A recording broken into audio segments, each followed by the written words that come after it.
movies and television will influence our youth. Well, look what's going on in the world right now, in every major city around the world, every country. We can't be afraid, of what people are going to say, what people are going to come after us. Because if we start censoring ourselves and censoring the truth, then this country's already enough in trouble the way it is. But we got to keep fighting back. And that's why I tell people, I'm not here to wake up the sheep. I'm here to wake up the lions. Actor Kevin Sorbo attained international stardom through his lead role in Hercules, The Legendary Journeys. And then following that success, Sorbo had the lead role as Captain Dylan Hunt in Gene Roddenberry's Andromeda. He's worn many hats in the entertainment industry. He's been an actor, a director, a producer. He's been part of many faith-based projects, including Soul Surfer, What If, God's Not Dead, and Let There Be Light. Hey, Kevin, thanks so much for taking time to be with us today. It's good to be here. I'm impressed with your set. That's pretty fancy, I gotta say. You like that? I like your set. That sword over the top, is that a claymore? I mean, that is a serious weapon. Yeah. This is a one-off. This is an original. The last day of filming on the set of Hercules, after 7 years, my props department made this for me. It's got a wonderful inscription on it. Says, the journey may be over, but the legend lives on. And it was 7 years in New Zealand. You know how it's like. You're on a series for a long time. The last day, it's kind of an emotional day because that's your family. And it was tough. I broke down trying to give a speech at the end. That's it. And this was a gift they gave me, so it sits up there as a wonderful reminder of just a great time of my life. It was a lot of fun. Well, Thor's hammer doesn't even hold a candle to Hercules' sword. I like it. Thank you very much. Hey, and those guys went on to make all the props for Lord of the Rings. I mean, they won Academy Awards, these guys.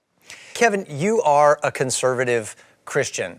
How is that received when you show up on set? When you show up to act, or whether you're there as a producer or as a director? I mean, are you embraced with open arms? People ask questions, or are you ridiculed?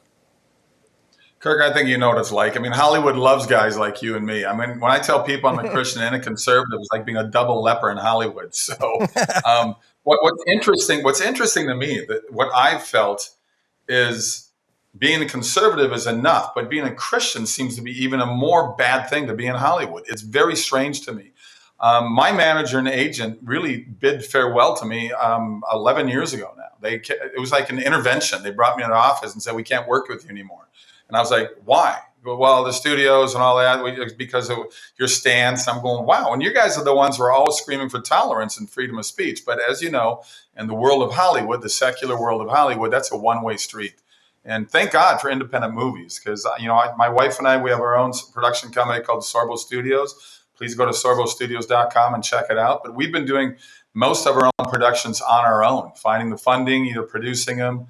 I've been directing them, and acting in them. But thank God the independent world is still around, because without it, I don't think I'd be working at all right now. Yeah, it's interesting. You talked about sort of being the double leper, a conservative, but then also a Christian. And I wonder what that must be like if you're on the opposite side of the political and religious fence as guys like you and me. I mean, I don't know, maybe they think that if they get a guy like you around them too much, I don't know, you might, as a conservative, you could sick Tucker Carlson on them or something like that. But if you're a Christian, well, then it's God, right? And then that's the next level. Let me ask you this. Do you think that you've been hindered from really getting the opportunities that you've wanted as an actor because of your religious faith? Oh, I think there's no question about it. I mean, and that's okay. I mean, God opened another door for me, and the world I'm on now, I love it. I mean, certainly, as you know, in the TV world with our series, the pay rates are pretty darn good compared to what you get paid in independent movies, but that's okay to me. I mean, Hollywood owes me nothing. And to me, it's like, this is a different path and a different door that opened up to me. And I love the road I'm on. I like the movies that I'm doing. You see the things coming out of Hollywood. Walt Disney said back in the 1950s that movies and television will influence our youth. Well, look what's going on in the world right now, in every major city around the world, every country. I want to do movies that have a positive influence on people, have love, laughter, hope, redemption, faith, things that are missing in so many movies in Hollywood right now that really has so much anger and hate out there. I mean, every time there's any kind of a shooting somewhere, Hollywood A-listers come out and say, we got to stop doing this. We got to get rid of guns. These are the same people who do these incredibly violent movies and killing 100 people every movie with guns. So the hypocrisy just keeps reeking out of there for me. And I just go, come on, you guys, if you want to play this card, then don't be hypocritical about it. Go down that road that you want to be a champion for. So I don't know. It's just, this has been good for me. And I've lost some things. I'm surprised I got a role in the Reagan movie that's coming out later this year with Dennis Quaid, but I did get a nice little role in that, playing a pastor. So maybe in their mind, they were typecasting me, even though I'm not a pastor. I'm one, in movies. So we'll see. We'll see what happens. But I'm very fortunate. I shot 4 movies last year we can talk about, and I got a couple more lined up this year, which I'm very excited about. Kevin, how do you know when to speak up about something? You're pretty vocal on social media. You're known as a guy who stands for your convictions. When do you close your mouth, and when do you stand up and say something? Yeah, it's hard not to close my mouth, but they've done such a good job of beating us down through the mainstream media, through the government, just over and over and over again, and the anger and hatred out there. Look, I can post on Twitter, I can say it's a beautiful day, and I'll have 5% of my followers say, I hope you die. I hope your daughter gets raped. I mean, the stuff they say is unbelievable to me, the hate out there. I mean, these are, and these people, they have their own problems. I think these people do not have that love your neighbor as yourself. These are people filled with so much anger and hate and disappointment in their lives. They're pointing at you and me, God, family, friends, the world for their problems. The reality is they got to look in the mirror and say, this is where it starts, but they don't do that. But, Facebook took me down about 8 months ago, total ban. And I was posting things about COVID, but I was posting things, what other doctors were saying. Hey, look what these doctors are saying. What do you think? But that was against their community rules, apparently, that if you have an opposing point of view. On Twitter, thank God they haven't taken me down yet. I mean, on Twitter, I post things pretty comical. I said, if you want to get rid of COVID, tell the Clintons that COVID has something on them. So that one got quite a few hits. I said, if you want to get rid of masks in schools, then take away the school desk and replace them with restaurant tables. That got a lot of good hits as well. I'm just saying we can't be afraid, of what people are going to say, what people are going to come after us. Because if we start censoring ourselves and censoring the truth, then this country's already enough in trouble the way it is. But we got to keep fighting back. And that's why I tell people, I'm not here to wake up the sheep. I'm here to wake up the lions. Good. I was talking with Charlie Kirk one day, and he said the worst kind of censorship out there is self-censorship. When we've been so conditioned to do this, then nobody else has to censor us because we're already doing the work for them. So I'm glad you're standing up for the things that you believe in, the things that are important, and free speech is something that this country has always championed and defended. I want to know more about some of the lessons that you've learned throughout your career in the entertainment industry, stuff that we can all learn from. Kevin, I know that being an actor involves a bit of hustle. Sometimes people think that, oh, boy, you just showed up one day, you're handsome and you got muscles, boom, you're a movie star. Or you can sing a song and all of a sudden you've got a recording contract. There is a work ethic. And I've heard you talk about this before. Talk about the challenge of being successful in the entertainment industry. I'm going to go back to two summers I had in college. I was a caddy at this private country club. And, my dad was a school teacher. I'm the fourth of 5 kids. My mom was a stay-at-home mom. We didn't have money. My clothes, my older brother hand me down. I started a paper when I was 9 years old. For 7 years, I got up at 4:30 in the morning in the Minnesota winters delivering 80 newspapers. My dad and mom taught really hard work ethic for all of us. And when I got to this country club to caddy for these very wealthy guys, whether they're 25 or 85, and I would ask them all, how did you become successful? Every single one of them said, oh, I failed. And then I failed again and failed and failed and failed. And I went, that's interesting. And they said, failure is a positive. Don't look at it as a negative. And a dear friend of mine, when I went to Hollywood to pursue that actor's dream, he said to me, this is a buddy I've known since I was 2 years old. We were neighbors. And he said, Sorbs, remember, it's called show business, not show. And I went out there realizing I'm going to treat it like a business. And I pounded the pavement. I remember bugging my agents all the time. Hey, I heard about this, heard about that. Yeah. I remember one agent goes, Kevin, I've got 100 other clients. I said, I don't care about your clients. Do you think they care about me? Let me have the opportunity to be rejected. Let me get in that room. And, if they don't take me, they don't take me. But don't let me sit at home and not have that chance. It's all about repetition. I worked hard. I got myself in the best acting classes, studied with 3 wonderful coaches over 6 years. And to me, it was like, just don't give up. And I tell people all the time, don't let anyone set your limitations, especially yourself. And I follow that rule all the time. Do you think that people are responding more to faith-based projects today than when they did, say, when we made them 10 years ago, 15 years ago? Do you think that the depth of darkness and immorality and the spiritual apathy that we see around us is actually creating a hunger and a thirst for these kinds of projects? Oh, there's no question. I mean, I'm sure you get it too. When I travel to airports or hotel lobbies, wherever it may be, it used to be people come up to me, hey, I loved you on Hercules. I loved you on Andromeda.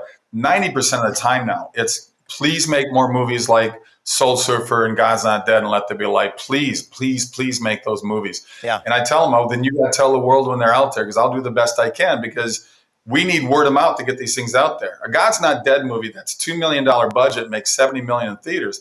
That's a godsend. And that comes down to word of mouth. And that's what we have to have out there. And we're living in a really dark world these last couple of years. It's always been dark, but right now it's crazy what's going on with government control over our lives and the hate and the anger just perpetuating the cancel culture, Antifa, all these different things that are happening right now, destruction of people's lives and personal property. We need to find a place where there's love and laughter out there in the movies that you do and the movies that I do and the documentaries we put out. These are the ones that I think are going to show the light. We need that light at the end of this very long and dark tunnel. And I'm not going to stop doing what I'm doing because I love it. And I'm going to keep making movies that, lead people down a more positive road than a negative one, because they want it. There's 80 million households in America alone that want the kind of product that you and I are part of. You're a dad. I have 6 kids, and many parents who are watching this right now are deeply concerned about the kind of messages that are coming to their kids through the media. How can parents protect their children or their grandchildren, and what kind of conversations do you think they need to be having about media with their kids? Take them out of public school. Take them out. Public school is horrible. Take them out. Do you know, because of COVID, 2 million more kids now are being homeschooled because finally their eyes are opening, and maybe they knew it, but they didn't do anything about it before. They're opening their eyes and going, oh my gosh, look what these schools are doing to our kids, because it's insane. When I was in school, I never had teachers tell me to believe in God or not believe in God. I never had teachers telling me to vote this way or vote that way. They taught math, they taught English, they taught biology, they taught economics, they taught the things they were hired to teach. It's a whole different world out there right now. And we got to get the gloves off and say enough is enough. And we got to sit there and stand up for what's going on with our kids. And the only way to do it is not being afraid to do it. But fear is an amazing weapon. And as you know, governments of every level are using fear to control our lives at every twist and turn. And enough is enough. And we need to fight back. Well, I couldn't agree with you more, and we've been warned by our founders and even people before that, people like the German monk Martin Luther, who said that he believes that any kind of a school system that is devoid of the scriptures, devoid of the word of God, will turn to be the great gates of hell and produce the worst, most wicked machinery that propagates anti-God, anti-Christian beliefs and ethics in our children. And so we know that whoever controls education controls the future, because they have the key to the hearts and minds of our kids. And I really appreciate the work that you and your wife Sam are doing in this area of education. Kevin, what kind of messages do you think the world needs to hear today? Don't be afraid. Don't be afraid. I'm going to go back to don't let anyone set your limitations. I really honestly believe that. You've got to break forward, and you can't sit there and be afraid to speak up. Oh my gosh, I might lose my friends. I might lose my job. Well, then there's a better job and better friends waiting for you around the corner. We can't let fear control everything. So I'm telling people right now, please just pray about it, whatever you have to do to find that answer. But look in the mirror and face yourself and say, okay, these are the things I know I have to do, because we all know it. Deep down, we know the difference between right and wrong, people. We just know it. It's just a matter of choice. Every time we get in a bad mood in this family, if I do or anybody, kids do, my wife, Sam, says, it's a choice. And she's not wrong. It is a choice. Bad things happen. God never promised an easy life for any of us. We're all going to hit roadblocks in life. What do you do when you hit those roadblocks? It's how you react to those things that are going to make you a better person or a worse person. It's up to you. We all love entertainment, and most of us go to the movies. We don't make movies. I mean, I do, but most people are not movie makers and are watching television. They're consuming music. How can we as consumers make a difference with what we see coming out of the entertainment industry? I think, once again, be more vocal. Stop watching the things that they're putting out there that deal with all this negativity and anger and hate. It's weird to me. I did a movie, Let There Be Light, that I directed. My wife co-wrote it along with Dan Gordon, who's an amazing writer. Dan was the showrunner in Highway to Heaven. He wrote 60 of those episodes. And we opened word of mouth. Again, it was a low-budget movie. We opened number 2 per screen average against Thor Ragnarok, this $300 million movie. I get a call the following Monday after opening box office weekend from Netflix. They said, hey, we see that you have a good following in this inspirational world. We want to open an inspirational division at Netflix. Well, this is when I was still living in Hollywood just before we moved out here, living out, in the area you're out there in Thousand Oaks, which I love. And, I had 3 meetings over like a month with them, gave them wonderful products, had great conversations with them, and ultimately nothing happened, which I don't get. And I told them, I said, guys, there's 80 million homes that want this. It is called show business. You can sit there and have your ideologies, but at the same time, you are a capitalist business. You can pretend like you're not, but let's face it, Disney and Paramount Universal want to make money. So why do you not want to promote movies like this that have something that has a positive message? They would never do a Touched by an Angel in today's world. They just won't do it. They'd be too corny and sappy in their minds, So I've got some great products. You got some great products, and why we can't get these out there in mainstream Hollywood, I wish I had the answer. But the only thing I can say is, once again, they would rather promote a darker secular point of view of the world instead of pointing something that has light and hope and love and laughter in it. Well, I think the things that you're saying are resonating with a lot of people, more than we recognize, and we're beginning to see the tides change. Yeah. I believe that God is still calling people into the entertainment industry to be doing the things that you're doing, to do the things that I'm trying to do. What message do you have for those who feel that calling on their life? Go for it, because there's a great impact. Right now, I'll tell you, I get every week, I get at least a half a dozen emails from people around the world, whether they're from a Muslim country, whether they're from Russia, China, and say, your movies have made me turn into a Christian. And to me, that's like an amazing message to hear out there. And the first time it happened was after God's Not Dead. I was at the airport with my family in Salt Lake City. Woman walks up to me with her little 7-year-old baby daughter, and she says, are you Kevin Sorbo? And I said, just for today, yes, I am. And she said, well, I'm from Iraq. I live in America, but your movie, God's Not Dead, I became a Christian. I just got baptized. She starts crying. I start crying. My wife starts crying. We start praying for her right through the middle of the airport. And I got goosebumps telling that, because it's amazing to me that you can see this happen. And I have read a number of different articles that the fastest growing countries of Christianity are Russia and China. So that shows you that communism, socialism, when it depresses people down to the lowest possible level, they get to that place when they go, there's got to be something better, and they start looking up, which is pretty amazing. I love it.